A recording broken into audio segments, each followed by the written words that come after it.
Hello friends! Welcome to the next video from my series Quick Thoughts On, in which I share with you my thoughts about a Star Trek episode.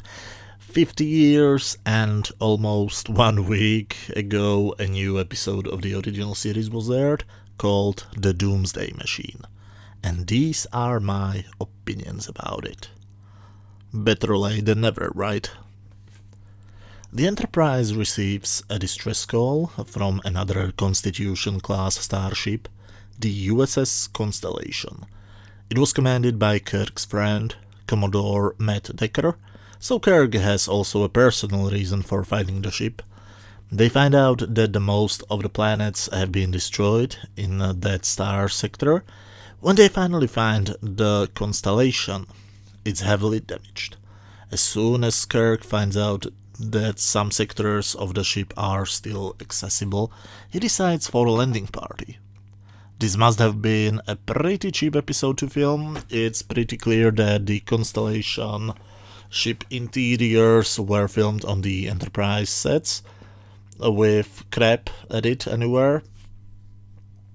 Scotty's team goes to the engineering to try to repair what can be saved, and Kirk with McCoy go to search for any bodies or survivors. Spock gets the command of the Enterprise. Kirk and Bones very soon find the only survivor, Matt Decker. He is in shock and is able to talk only after McCoy's hypospray, and we soon find out why is he in such a strange state. They, together with the star system itself, were attacked by a planet killer, a huge machine which feeds on planets. Decker beamed his whole crew on the third planet, and the third planet was destroyed. So here we have a captain who killed his own crew, and he is suffering for it. Unlike a certain Starfleet captain from a series which takes place a decade earlier, Decker and McCoy are beamed back to the Enterprise when suddenly they got a chance to see what was he talking about. The Doomsday Machine starts to pursue them.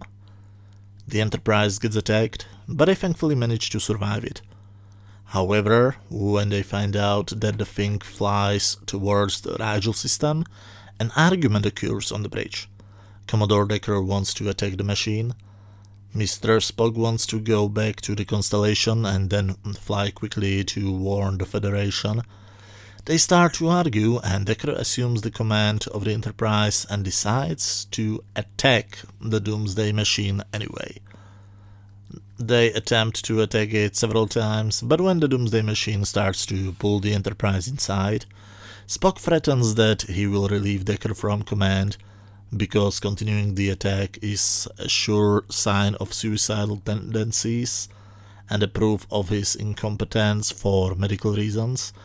Decker finally agrees to retreat, but it's too late.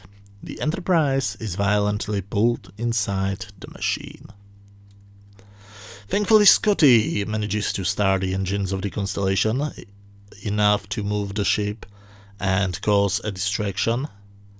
And it works. The machine stops pulling the Enterprise in, and they manage to contact each other. Kirk is shocked that Decker took the command and orders Spock to relieve him of his command. Decker doesn't want to go, but Spock, threatening to arrest him, forces him to change his mind.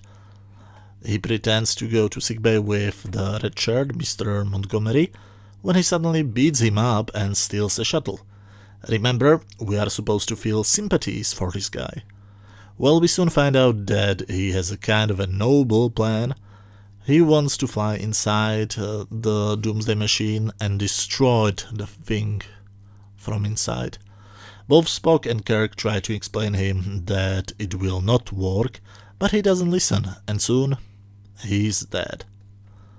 And this scene is a great example of why I don't like this character, the acting.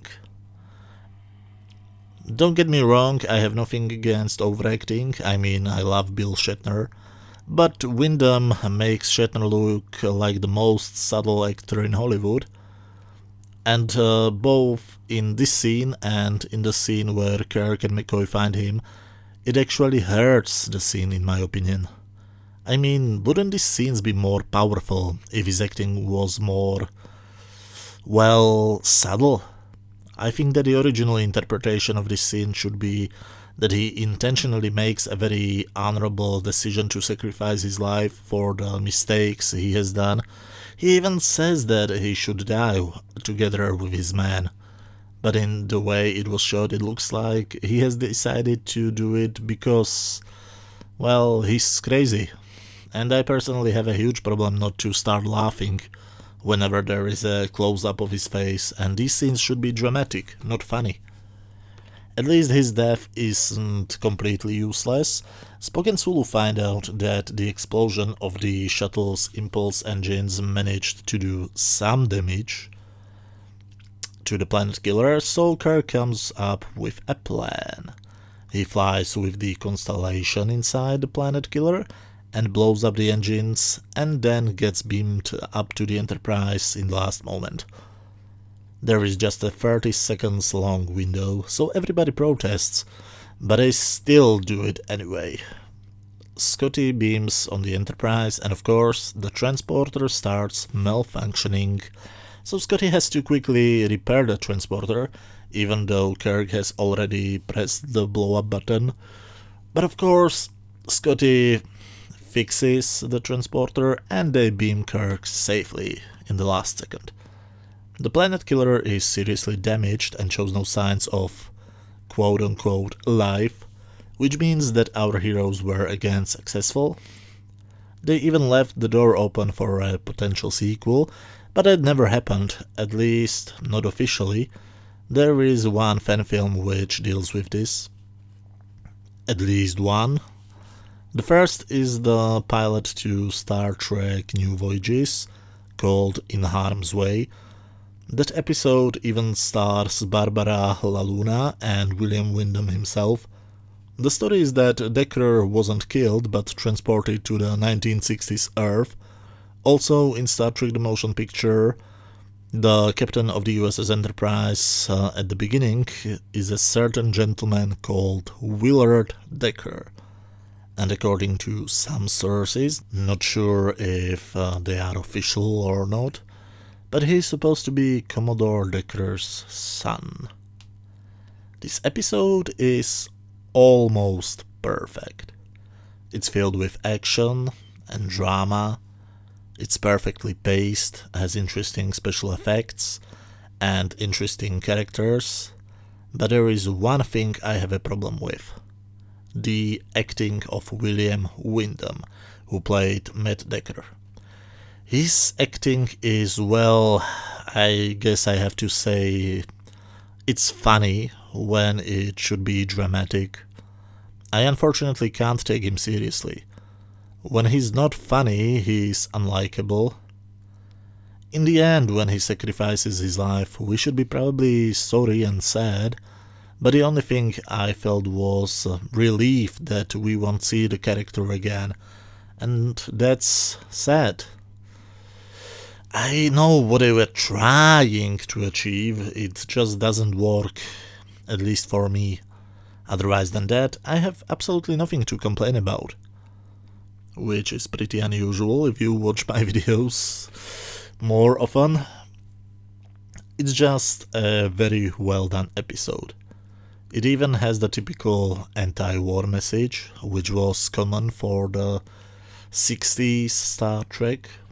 Overall, this is one of the must-watch classic Star Trek episodes. And I actually recommend to watch the new digitally recreated special effects if you own the Blu-ray sets. That's why you will probably not be surprised that my rating will be pretty high. On a scale from 0 to 10, where 0 is complete garbage, 5 is just average, and 10 is a masterpiece, I would give this episode 9 out of 10. But as always, those were just my opinions. Feel free to write your opinions down in the comment section.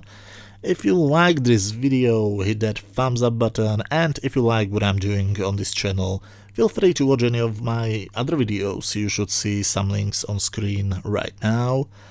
And if you haven't seen the Doomsday Machine yet, go watch it.